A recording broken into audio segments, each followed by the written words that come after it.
ഇന്ന് തന്നെ ഡൗൺലോഡ് ചെയ്യൂ. കാണൂ നിങ്ങളുടെ ഫേവറേറ്റ് ഷോസ്. കോടതിക്ക് മുമ്പാകെ സത്യം മാത്രമേ ബോധിപ്പിക്കൂ. കോടതിക്ക് മുമ്പാകെ സത്യം മാത്രമേ ബോധിപ്പിക്കൂ. സത്യമല്ലാതെ വേറൊന്നും ബോധിപ്പിക്കില്ല. നിങ്ങൾ മൂന്നുപേരിൽ വേലായുധനെ കുത്തിയതാരാ? ഈ ഗോവിന്ദരാജ് തന്നെ കേസ് പിൻവലിക്കുകയുണ്ടായി. അതിന്റെ കാരണം അവ്യക്തം. കേസിന്റെ വിശദമായ വിവരങ്ങൾ സമർപ്പിച്ചിട്ടുണ്ട് your honour. Objection your honour. ആ കേസ് തെറ്റിദ്ധാരണയുടെ പേരിലായിരുന്നു. അത് മനസ്സിലാക്കിയിട്ടാണ് ആ കേസിൽ നിന്നും ഗോവിന്ദരാജ് പിൻവലിഞ്ഞത്. യുവർ ഓണർ, അങ്ങയുടെ മുന്നിലിരിക്കുന്ന 5ഓളം കേസുകളിൽ ഒറ്റ കേസിൽ പോലും കോടതിയിൽ എത്തിയിട്ടില്ല എന്നതിൽ നിന്നും പ്രതി എത്രത്തോളം ക്രൂരനും മനസാക്ഷി തൊട്ടു തീണ്ടിയിട്ടില്ലാത്തവനുമാണെന്ന് ഊഹിക്കാവുന്നതേ ഉള്ളൂ.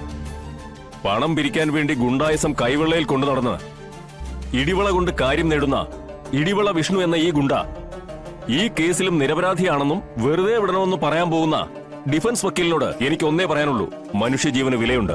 മനുഷ്യ ശരീരത്തിൽ ഓടുന്ന ബ്ലഡിന് അതിനേക്കാൾ വിലയുണ്ട്. പണത്തിനു മീതെ പരുന്തും പറക്കില്ല എന്ന ആപ്തവാക്യം മനസ്സിൽ ഉരുവിട്ടുകൊണ്ട് നടക്കുന്ന വിഷ്ണു എന്ന ഈ ക്രിമിനൽ അന്ന് പണം കൊടുക്കാൻ വേലായുധന്റെ വീട്ടിൽ ചെന്നതും ഗുണ്ടകളെ ഏർപ്പാടാക്കി തന്നെയായിരുന്നു. പണവും പലിശയും തിരിച്ചു തരേണ്ട ആൾക്ക് അതിന് കഴിയാതെ വരികയാണെങ്കിൽ അയാളുടെ വീടും പുരയിടവും എഴുതി വാങ്ങിക്കുക എന്നത് പലിശയ്ക്ക് പണം കൊടുക്കുന്നവരുടെ ഗൂഢതന്ത്രത്തിൽ ഒന്നാണ്. ഇവിടെയും അതുതന്നെയായിരുന്നു ലക്ഷ്യം. പക്ഷെ വേലായുധന് ആയുസിന്റെ ബലം കൂടുതലായതുകൊണ്ട് പ്ലാനുകളൊന്നും നടന്നില്ല. അതല്ലേ വിഷ്ണു അന്ന് അവിടെ നടന്നത്? ബഹുമാനപ്പെട്ട കോടതിക്ക് മുമ്പാകെ സത്യം മാത്രമേ ബോധിപ്പിക്കൂ എന്ന് പറഞ്ഞുകൊണ്ടാണ് ഞാനിപ്പോ ഇവിടെ നിൽക്കുന്നത്. ആ പറഞ്ഞതിന് നീതി പുലർത്തിക്കൊണ്ട് തന്നെ ഞാൻ പറയാ, പണം കൊടുക്കാൻ പോയി എന്ന് പറയുന്നത് സത്യം തന്നെയാണ്. അതിനുശേഷം അവിടെ നടന്നതെല്ലാം എന്റെ അറിവോടെ നടന്ന കാര്യങ്ങളല്ല. വേലായുധനെ കുത്തിയവരെ എനിക്ക് അറിയ പോലുമില്ല. കള്ളങ്ങൾ പറഞ്ഞ് ആളെ മയക്കാൻ മിടുക്കനായ ആളാണ് വിഷ്ണുവെന്ന് അങ്ങയുടെ മുന്നിലിരിക്കുന്ന 5ഓളം കേസുകൾ കോടതിയിൽ എത്താതെ പരിഹരിക്കപ്പെട്ടതിൽ നിന്നും മനസ്സിലാക്കാവുന്നതാണ്.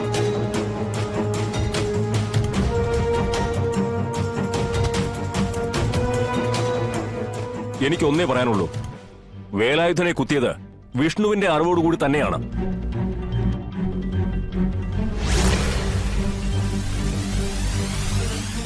എല്ലാം കരുതിക്കുട്ടി തന്നെയാണ് വിഷ്ണു അവിടെ പോയതും നാടകീയമായി പണം കൊടുത്തിട്ട് മറ്റുള്ളവരെ കൊണ്ട് കാര്യം നടത്തിയതും. ഇത്രയും ക്രിമിനൽ സ്വഭാവമുള്ള ഒരാളെ പുറത്തുവിട്ടാൽ വേലായുധന്റെ ജീവന് ഭീഷണിയും മറ്റു സാക്ഷികളെ സ്വാധീനിക്കാനും സാധ്യതയുള്ളതിനാൽ വിഷ്ണുവിന് ജാമ്യം കൊടുക്കാതെ പോലീസ് കസ്റ്റഡിയിൽ നിലനിർത്തണമെന്നും ബഹുമാനപ്പെട്ട കോടതിയോട് ഞാൻ താഴ്മയായി അപേക്ഷിക്കുന്നു.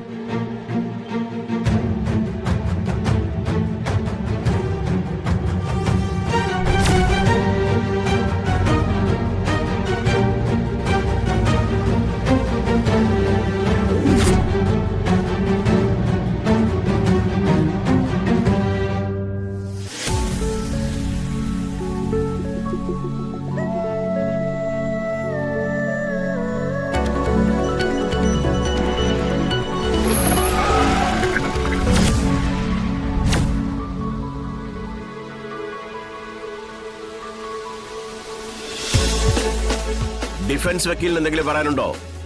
Yes your honour. ഈ ഒരു കാര്യത്തിൽ പബ്ലിക് പ്രോസിക്യൂട്ടർ പറഞ്ഞതിനോട് ഞാനും യോജിക്കുന്നു. വിഷ്ണുവിന് ജാമ്യം കൊടുക്കണ്ട. ജാമ്യം കൊടുക്കണ്ടെന്നാ?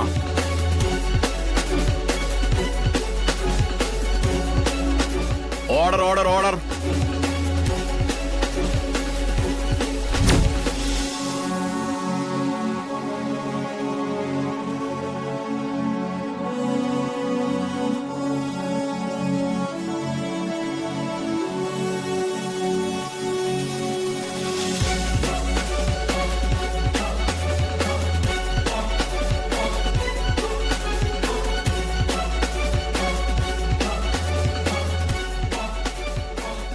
You may proceed.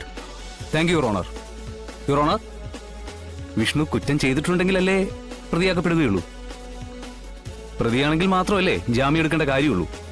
ബഹുമാനപ്പെട്ട കോടതിക്ക് മുമ്പിൽ ഒരു അഡീഷണൽ വിറ്റ്നസിനെ പ്രൊഡ്യൂസ് ചെയ്യാനുണ്ട്. അതിനനുവദിക്കണം.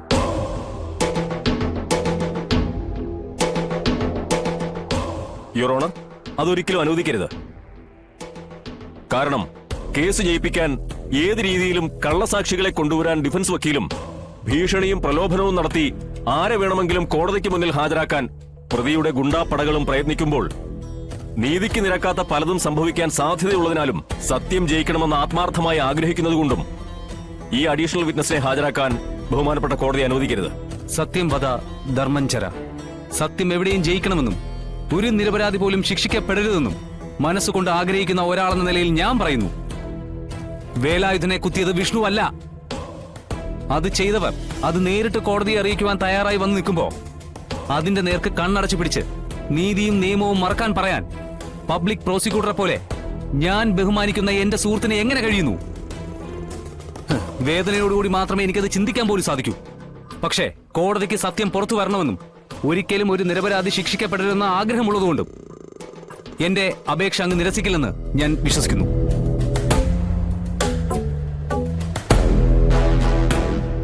Petition for additional witness is allowed.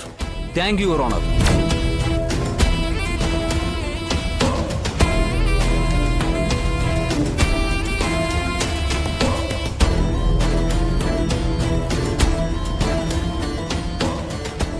Kandathil Parambil Chachappan, Kurishumoottil Peter, Kuttiyil Benson.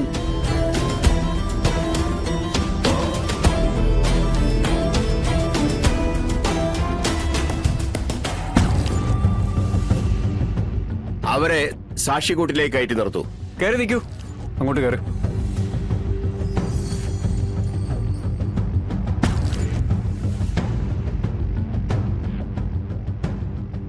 കോടതിക്ക് മുമ്പാകെ സത്യം മാത്രമേ ബോധിപ്പിക്കൂ. കോടതിക്ക് മുമ്പാകെ സത്യം മാത്രമേ ബോധിപ്പിക്കൂ. സത്യമല്ലാതെ വേറൊന്നും ബോധിപ്പിക്കില്ല. നിങ്ങൾ മൂന്നുപേരിൽ വേലായുധനെ കുത്തിയതാരാ?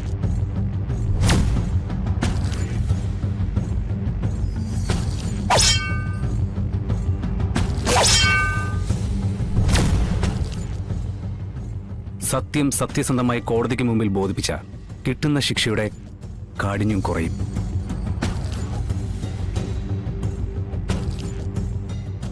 നിങ്ങളിൽ ആരാ വേലായുധനെ കുത്തിയത്? ഞാനാ.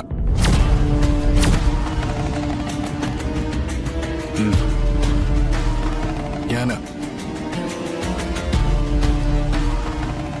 എന്തിനായിരുന്നു കുത്തിയത്?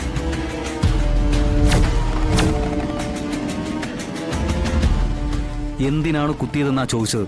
എനിക്ക് വേലായുധം കുറച്ച് പണം തരാനുണ്ടായിരുന്നു. എനിക്ക് തരാൻ വേണ്ടി ഗോപാലകൃഷ്ണനിൽ നിന്ന് പണം വാങ്ങി. എന്നിട്ട് എനിക്കത് തരാതിരിക്കുകയും ചെയ്തു. ഒടുവിൽ എന്റെ കടം വീട്ടാതെ മകളുടെ കല്യാണം നടത്താൻ പോവാണെന്ന് അറിഞ്ഞപ്പോ എന്നാ പിന്നെ അവൻ നല്ല രീതിയിൽ കല്യാണം കൂടണ്ടെന്ന് കരുതി തന്നെ കുത്താൻ ആളിട്ടത്. ബഹുമാനപ്പെട്ട കോടതിക്ക് മുമ്പാകെ ഇവർ മൂന്നുപേരും ബോധിപ്പിച്ച കാര്യങ്ങൾ സത്യമാണ്.